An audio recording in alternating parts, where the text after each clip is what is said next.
공동체 여러분 안녕하십니까? 장님 공동체 여러분 안녕하십니까? 오늘 우리는 국방부와 전쟁 기념관 앞에서 평화의 길을 묻고 있습니다. 6.25 전쟁은 남북한을 합해서 300만 명 이상이 희생된 무서운 범죄 살인극이었습니다. 서로 미쳐 날뛰며 300만 명을 도륙한 일에 무슨 신앙적인 정당성이 있겠습니까? 하나님께서 주신 모든 계명 다 한꺼번에 무너져 범죄입니다. 한국교회는 진정 하나님 앞에 이 일에 대해서 반성하고 사죄했습니까? 아니면 뉘우치기는커녕 아직까지 광란의 분심을 뿜어대며 또 다른 전쟁과 살해의 기회를 호시탐탐 엿보는 데 가담하고 있지는 않습니까? 이웃을 내 몸과 같이 사랑하라고 하신 주님의 말씀은 도대체 어디로 갔습니까? 정말 가슴을 도려내는 아픔을 가지고 한국교회에 묻습니다. 믿음의 진정성을 가지고 한국교회는 이 일에 신앙으로 답해야 할 것입니다. 오늘 본문 에베소서는 그리스도는 우리의 평화라고 하면서 이방사람, 유대사람과 이방사람 사이를 가르는 담을 자기 몸으로 허셨고 원수된 것을 없애시고 십자가로 소멸시키셨다고 말합니다. 이것은 십자가에 대한 새로운 해석입니다. 십자가는 식민지 백성이 로마에 대항할 때 내려진 형벌이었습니다. 시대가 흐르면서 그와 같은 십자가를 계속 요구할 수는 없었기에 십자가에 대해서 다양한 의미들이 부여되었습니다. 가장 대표적인 것은 내 죄를 대속하기 위해 주님께서 돌아가셨다 하는 대속론적 의미입니다. 그러나 여기 에베소서는 십자가에 대해서 다른 의미를 부여하고 있습니다. 저자는 막히고 담을 쌓고 적대하며 원수된 것을 화해시키고 소통하게 만드는 것이 십자가라고 말하고 있습니다. 자유인과 종, 유대인과 이방인, 남자와 여자 사이에 적대하는 행위는 당시 사회가 가지고 있던 모순을 드러내 줍니다. 근데 예수님의 십자가는 그 당대에 처한 모순을 허물고 화해시키고 하나되게 하는 역할로 소개되는 것입니다. 평화라고 할 때 문제를 그대로 묻어두고 조용히 지내자, 좋은 게 좋다 하는 것이 평화가 아닙니다. 또는 의견이 맞선 데 가서 양쪽을 중재하고 반반씩 양보해서 중간치기를 만들자 하는 것도 평화의 모습이 아닙니다. 부르구만이라는 구약학자는 성서의 평화의 기능에 대해서 말합니다. 성서의 샬롬은 피조물의 일부분이나 공동체의 일부분, 형제자매의 일부분을 희생시켜서 눈속임으로 얻어내는 안전과 번영, 그것을 추구하는 삶의 방식을 단호하게 거부하는 것이다 라고 말했습니다. 이 말은 평화를 이루기 위해서는 눈속임뿐인 겉보기의 안전과 번영을 거부하고 오히려 그것과 싸워나가는 것이라고 말하는 것입니다. 우리가 평화를 위해서 이기심의 구조적이고 집합적인 차원에 대항해서 싸워야 하고 전체적인 조화를 파괴하는 세력과 지혜로운 싸움을 펼쳐가야 함을 말해주고 있습니다. 정의롭다, 평화롭다고 하는 판단은 가난한 자와 약자들이 갖는 판단입니다. 그 체제가 정의롭다는 것은 약자들이 내리는 판단이지 강자들이 판단하는 것은 아닙니다. 지배자들은 항상 자기의 배가 부르고 자기 입에 먹을 것이 들어가면 남을 등쳐먹든지 대량 해고로 노동자의 삶이 파괴되든지 줄줄이 목숨을 끊든지 그들은 항상 괜찮다, 괜찮다, 평화. 이에 대해 예레미야는 평화롭기는 뭐가 평화로우냐? 라고 반문합니다. 예레미야는 정의를 행하는 것만이 바로 하나님을 아는 것이다. 라고 예레미야 22장 13절에 말하고 있습니다. 세계 제2차 대전이 끝난 지 70년이 지났지만 전체적인 무장 해제가 아직도 이루어지지 않고 있습니다. 인류가 대량 생산 체제를 만들고 많은 상품이 공장에서 쏟아져 나오게 되자 잉여된 생산물을 소비할 시장이 필요했습니다.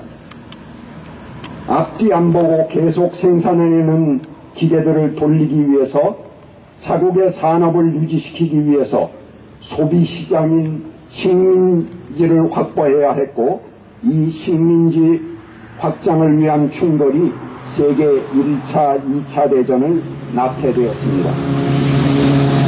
이 전쟁으로 4천만 명 이상의 사람이 살해를 당했습니다. 그러나 전쟁이 끝난 후에도 세계 도처에서 국지적인 전쟁이 그치지 않습니다.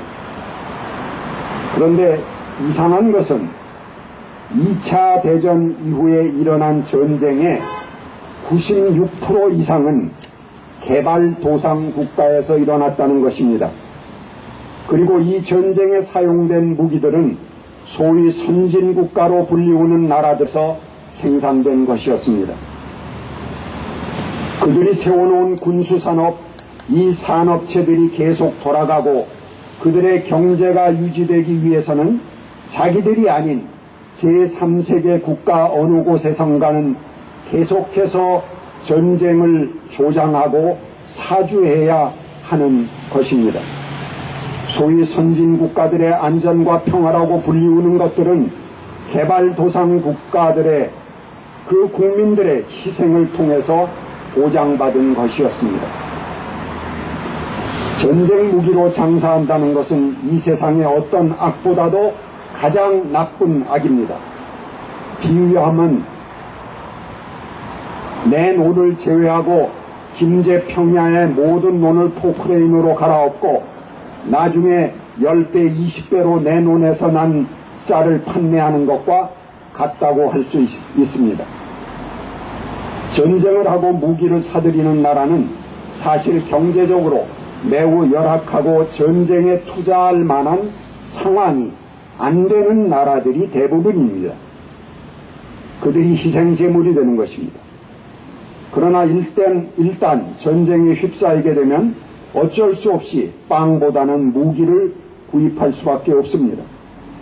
모든 것이 파괴되었으니 그야말로 좋은 시장이 열리는 셈입니다. 남은 사람들이 살아가려면 어떤 대가를 치르고라도 우선 복구해야 합니다. 게다가 힘으로 굴복당했으니 전쟁 책임 운운하며 그들의 원수였던 정복자들이 제공하는 모든 물자를 빚을 내서 사들여야 하는 것입니다. 힘을 가진 나라들은 내심 전쟁을 즐기며 전쟁보다 더 좋은 시장 개척은 없다고 생각합니다.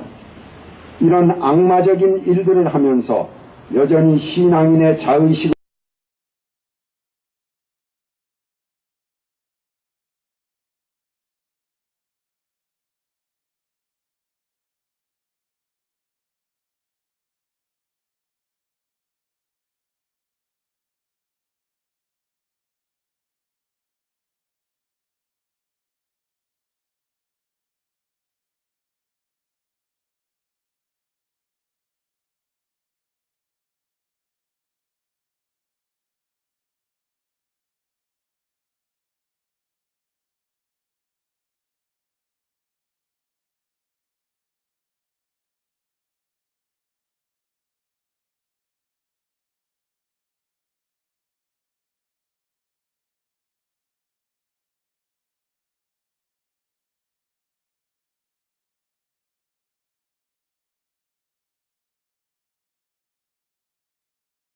미국은 아시아 국가들에 대해 1대1의 관계를 맺으면서 이들을 조정해 왔습니다.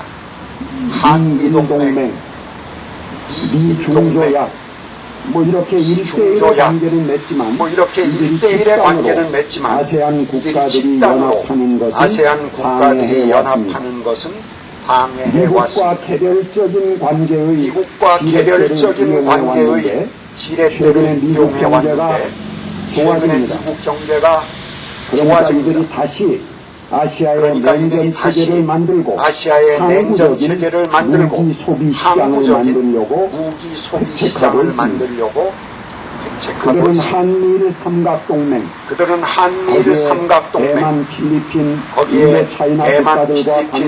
인도 차이나 국가들과 관계를 맺는데 동맹이니 연합이니 하는 좋은 말을 쓰고 있지만 대중국 적대 동맹, 북에 대한 핵무기 선제 공격을 위한 동맹의 성격을 가지고 있는 것입니다. 한편 중국도 막대해진 경제력을 토대로 자신의 영향력을 확대하려고 합니다. 아시아 인프라투자은행 AIIB를 국제적 지도자로서의 영향력 확대를 도모하고 한국은 미국과 중국 사이의 샌드위치가 되고 있는 셈입니다. 우리는 어느 때보다도 지혜롭게 행해야 합니다. 어느 한쪽에 엎드려지면 한쪽에 속지가 될 수밖에 없습니다. 박근혜 정부는 비교적 초기에 이런 균형을 잘 유지해 왔습니다. 이에 대해서 미국이 노무현 정부를 압박했듯이 박근혜 정부를 비난하기도 했습니다. 그러나 어느 순간 한꺼번에 그 균형 감각이 무너져 내렸습니다. 개성공단을 폐쇄하는 등 해서는 안 될 일들을 마구 남발하고 있습니다. 위안부 할머니들에 대해서도 말도 안 되는 협약을 일본과 맺고 한일 군사협력, 한미일 삼각동맹, 사드 배치 등 마치 약점으로 덜미가 잡혀 모든 것을 한꺼번에 항복 선언하듯이 국익에 반대되는 모든 일을 한꺼번에 내던지고 있는 것입니다. 미국이나 중국이 자기들의 의지를 관철시키는 데 있어서 한반도는 필수적인 위치에 있습니다.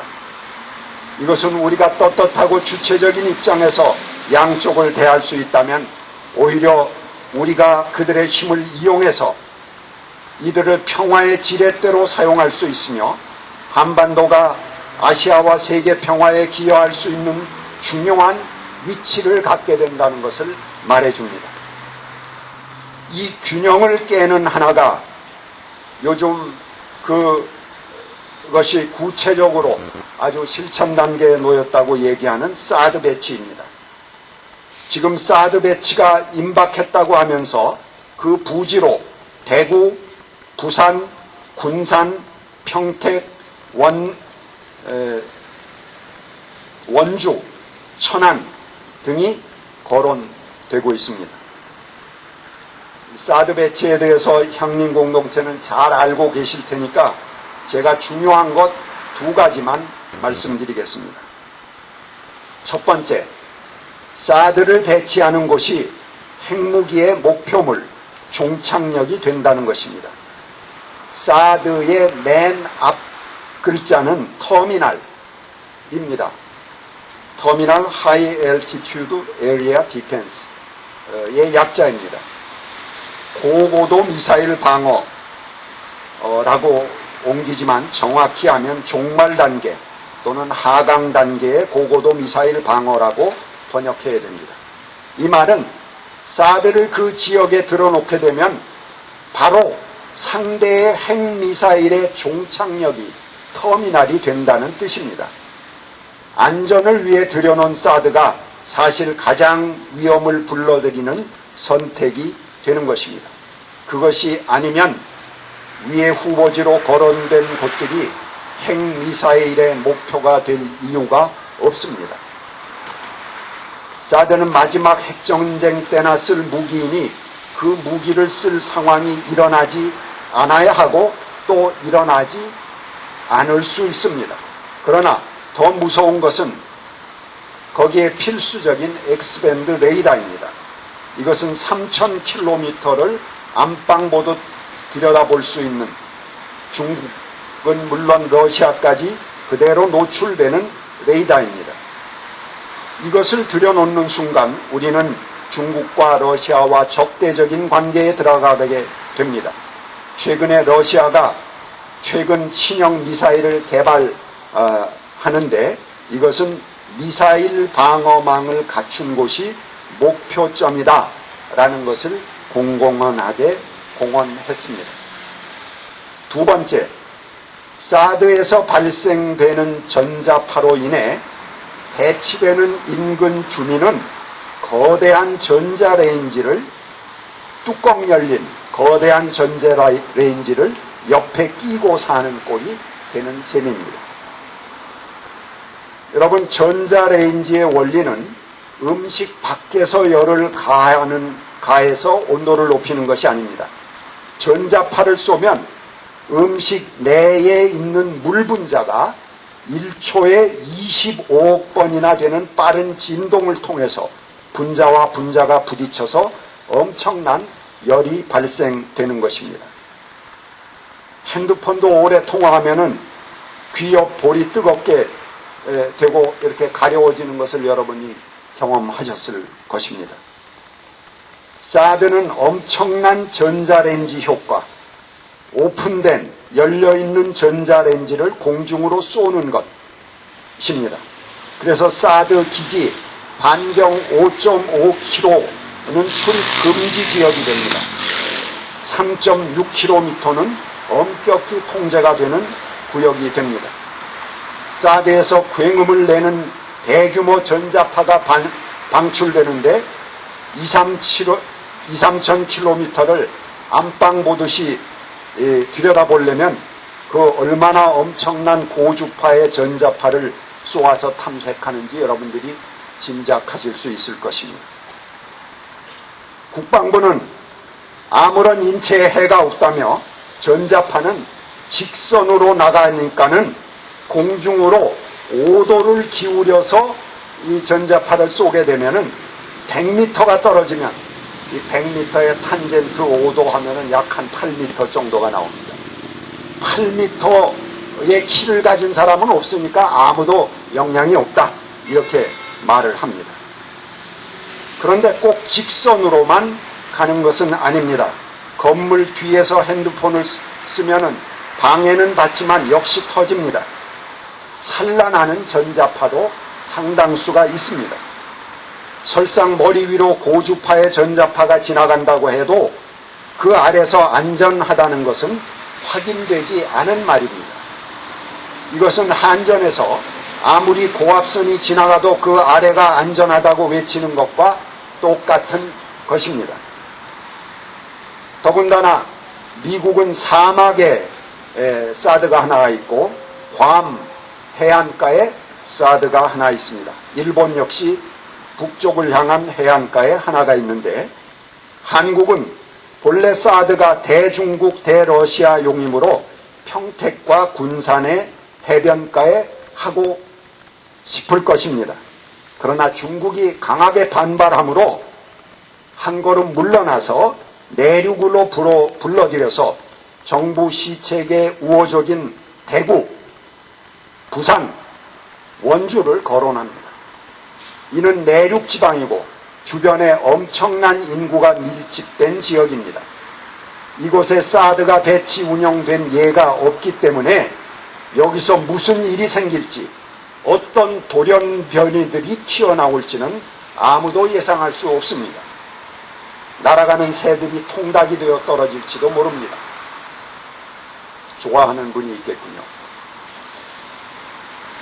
한국은 6.25를 통해서 북쪽에 의해 통일될 뻔했고 또 한 번은 남쪽에 의해서 통일될 뻔했습니다. 그러나 실패했습니다. 또다시 중간 지점으로 휴전선을 긋고 대치하게 되었습니다. 이것은 세계로 하여금 한반도에서 무력에 의한 통일은 불가능하다 하는 역사적 교훈을 남긴 것입니다. 이것은 양 진영의 이해관계가 첨예하게 대립하는 지점이기 때문입니다. 우리들의 문제는 남북한만의 문제가 아닙니다. 어느 한쪽이 강해서 밀고 가더라도 그대로 놔둘 수 없는 지역이 한반도라는 것입니다. 남쪽이 압록강까지 밀고 가 통일을 한다고 합시다. 중국과 러시아가 문간을 완전히 점령당하는 꼴이 되어 참아내지 못할 것입니다. 북쪽이 한라산까지 내려와 통일했다고 합시다. 한반도 옆에 누워있는 일본의 안방 깊숙한 곳까지 위협당하는 꼴이 되어 일본과 미국이 참아내지 못할 것입니다. 어느 쪽이 무력이 월등하게 강해도 점령할 수 없는 이해관계에 있다는 것을 세계는 잘 알고 있습니다. 그동안 한반도는 냉전 시대의 최대 희생물이었습니다. 이것은 상대적으로 말해서 그만큼 한반도가 양 진영에게 절대적으로 필요한 곳이라는 말이기도 합니다. 그런데 우리가 외세에 이끌려 다시 그 냉전 체제를 불러들이면 안 됩니다. 냉전 체제는 전쟁이 없으니까 뭐 어떠냐 이렇게 생각할지 모릅니다. 그러나 냉전 체제야말로 정말 많은 비용이 소요되는 그런 체제입니다. 왜? 다른 나라의 상비군은 항상 서로에게 끊임없는 위협이 되고 서로 가상의 상황에 대비해야 하니 밑도 끝도 없는 무한한 군비 경쟁에 시달리게 되는 것입니다. 사드 마찬가지입니다. 한 번 쓸 수도 없는 무기를 위해서 엄청난 비용을 투자하는 것이고 그것이 들어온 다음엔 그거보다 더 높은 고도에서 요격하는 SM-3라고 하는 미사일을 또 들여오자 이렇게 이야기하게 될 것입니다. 그러다 보면 결국 군비 과잉 지출에서 벗어나기 위해서 이러느니 차라리 평화보다는 단기간에 전쟁을 선택하자 하고 전쟁을 하게 된다는 것이 평화학자들의 이론입니다. 우리는 화해와 협력의 시대를 열어야 합니다. 그때 한반도는 아시아와 유럽, 시베리아를 여는 문호와 길목이 될 것입니다. 한반도를 통해서 대륙의 자원이 일본으로 건너가고 한일 간의 해저 터널이 건설되고 서양의 문화가 시베리아 깊숙이 육로로 연결되게 됩니다. 아시아 국가 간의 다자간 안보 체제가 형성되면 그 중심은 당연히 한국일 수밖에 없습니다. 냉전의 최대 피해국이기도 하기에 가장 평화의 시대를 갈망하는 나라이기 때문입니다. 한중일 중에 어디가 중심이 될까요? 일본이 중심이 되겠습니까? 과거 전력 때문에 다른 나라들이 신뢰하지 못합니다. 독일은 철저하게 전범들을 추적해서 청산하고 자신의 잘못을 뉘우쳤지만 일본은 아직 그 전범들이 중심 세력을 차지하고 있습니다. 수시로 망언을 해댑니다. 이제 대놓고 주변국을 침략할 수 있는 체제로 전환하고 있습니다. 그러니 일본이 중심이 되는 것은 아시아의 모든 국가들이 용납하지 않을 것입니다. 그렇다고 중국이 중심이 됩니까? 그렇지 않아도 세계에서 가장 막강한 힘을 과시해가는 중국에게 미국이나 일본이 긴장하고 견제할 것이고 아시아 국가들도 긴장할 수밖에 없습니다. 한국이 자연스럽게 그 중심이 될 것입니다. 그러자면 필수적인 것이 한반도의 통일입니다. 한반도가 그 중심에서 새로운 평화의 전당이 되어가는 것입니다. 그러기 위해서도 남북 간에 서로 성숙된 평화의 시대를 자주적으로 열어가는 것이 필요합니다. 모든 껍데기들을 다 물리고 우리가 평화롭게 손잡을 수 있을 때 한반도의 미래가 달라집니다. 한반도는 대립하고 분열하면 양쪽으로 찢기고 착취당하는 위치에 있는 것이요, 화합하고 평화의 시대로 가면 세계의 중심에 설 수 있는 위치가 바로 이 한반도라는 것입니다. 통일된 한반도는 서구 해양 세력의 문화가 한반도를 통해 대륙으로 가는 신실크로드의 중심에 서게 될 것입니다. 우리는 평화의 큰 꿈을 꾸고 크게 품는 훈련을 해가야 할 것입니다. 기독교는 평화의 종교입니다. 사랑의 종교입니다. 남을 사랑하고 대접하는 종교입니다. 예수님은 심지어 원수까지도 사랑하라고 말씀하셨습니다. 오늘 우리 시대에 우리들이 십자가를 진다는 것은 무엇을 말합니까? 이 시대를 여러 곳에서 대립하는 모순들, 서로 적대하며 죽음을 양산하고 있는 관계를 뚫고 생명의 관계로 복원하는 일이 우리들의 사명이며 오늘 우리들이 죽기까지 이루어야 할 우리들 자신의 십자가인 것입니다. 십자가로 이루신 이 거대한 우주적 하나됨과 평화를 어느 누구도 깨뜨릴 수 없습니다. 더 이상 차별주의, 계급주의, 군사주의, 민족주의, 전쟁, 독점, 카르텔, 왕권, 폭력 이런 것들은 존재할 수 없습니다. 분열하고 찢기우는 것들은 이제 그 근거를 잃었습니다. 그리스도는 만물을 하나로 만드시는 화해와 평화이십니다. 모든 것 안에서 모두를 상생하게 만드시며 모든 것을 온전하게 하시는 힘이십니다. 누구든지 이 조화를 깨고 돌출해 나오는 자는 그리스도와 적대하는 것입니다. 이것이 평화와 화해의 신학이고 십자가를 평화로 이해하는 사상의 모체입니다. 같이 침묵하시겠습니다.